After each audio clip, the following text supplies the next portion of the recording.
Hospital ಬಂದು ಕೂತಿದ್ದೀನಿ. ವಿದ್ಯಾಗ ಒಳಗೆ ಹೋಗಿದ್ರು ಕೊಡ್ಲಿಲ್ಲ ಅವರು. ಕಾರಣ ಎಷ್ಟೇ ಸಿವಿಲಿಯನ್ ಇಲ್ಲೆಲ್ಲ ಆ್ಯಪ್ ಇದೆ, ಏಮ್ಸ್ ಆ್ಯಪ್. ಅದರಲ್ಲಿ ನೀವು OPD ರಿಜಿಸ್ಟ್ರೇಷನ್ ಮಾಡಬೇಕು. 15 ದಿನ, ತಿಂಗಳು, 1.5 ತಿಂಗಳ, 3 ತಿಂಗಳ ವೇಟಿಂಗ್ ಕೊಡ್ತಾರೆ. ಸೊ ಅದಕ್ಕೋಸ್ಕರ ನಾನು ಮತ್ತೆ ಕಾರ್ಡ್ನ ನೀಡೋದು ಬಂದೆ. ಅವರು ಸ್ಪೆಷಲ್ ಆಗಿ ಚೀಟಿ ಮಾಡಿ OPD ನಂಬರ್ ಹಾಕಿ ಆ ಮೆಡಿಸಿನ್ ಸ್ಪೆಷಲಿಸ್ಟ್ ಅವ್ರಿಗಿಂತ ಮೆಡಿಕಲ್ ಸ್ಪೆಷಲಿಸ್ಟ್ ಬಂದು ರಿಕಮೆಂಡ್ ಮಾಡಿ ಕಳ್ಸಿದ್ರು.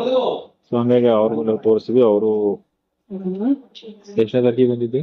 26ನೇ ತಾರೀಕಿಗೆ ಬಂದಿದ್ವಿ. ಅಂದ್ರೆ ಇವತ್ತು ಮತ್ತೆ ನಾವು ತೋರ್ಸಕ್ ಬಂದಿದ್ದಕ್ಕೆ ಮತ್ತೆ ಟೆಸ್ಟ್ ಕೊಡ್ಬೇಕು. ಹಾಸ್ಪಿಟಲ್ ಅಂದ್ರೆ ಎಂತೆ ಕೊಟ್ರೆ ಬಹಳ ಚಲೋ ಅದು. ಹೋಗಿ ತೋರ್ಸ್ಕೊಂಡ್ ಬರ್ತೀನಿ. ಕೊಡ್ಲಿಲ್ಲ ಅಂದ್ರೆ ಅವ್ರು ಯಾವ ಡೇಟ್ ಕೊಡ್ತಾರೆ ಆ ಡೇಟಿಗೆ ಹೋಗಿ ತೊಗೊಂಡ್ ಹೋಗಿ. ಯಾಕಂದ್ರೆ ಡಾಕ್ಟ್ರು ಬರ್ದು ಕೊಟ್ಟವ್ರೆ ಎನಿ ಟೈಮ್ ಗೋಟ್ ಸಾಟರ್ಡೆ ಸಂಡೇ ಅಂತ ಬರ್ದಾರ. ಕೂತೀವಿ.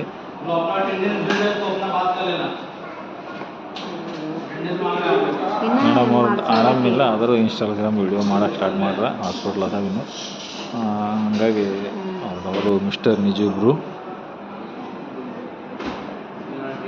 385 ಅಂತಿದೆ. ಮಿಸ್ಟರ್ ನಿಜಬ್ರು 385 ಅಂತೇಳಿ ಅದರಲ್ಲಿ ಹೋಗಿ ಲೈಕ್ ಮಾಡಿ, ಸಬ್ಸ್ಕ್ರೈಬ್ ಆಗಿಲ್ಲ ಯಾರೆಲ್ಲ ಸಬ್ಸ್ಕ್ರೈಬ್ ಆಗಿ. ಅದರಲ್ಲಿ ಅಪ್ಲೋಡ್ ಹಾಕ್ತೀನಿ ವಿಡಿಯೋಗಳನ್ನ, ಫೇಸ್ಬುಕ್ದಲ್ಲೂ ಹಾಕ್ತೀನಿ. ನೋಡೋಣ ಯಾವೇ ಎಲ್ಲೆಲ್ಲಿ ಹೋಗುತ್ತೆ ಅಂತೇಳಿ. ಸರಿ, ಇಷ್ಟೇ. ಒಳಗಡೆ ಮಾಡೋಕ್ಕೆ ನೋಡಿಲ್ಲ ವಿಡಿಯೋಗಳು, ಅದಕ್ಕೋಸ್ಕರ ಸೈಲೆಂಟಾಗಿ ಮಾತಾಡ್ತೀನಿ. ಡಿಸ್ಟರ್ಬೆನ್ಸ್ ಯಾವಾಗೂ ಬರ್ತಾ ಇದೆ ಅನ್ನಿಸ್ತದೆ.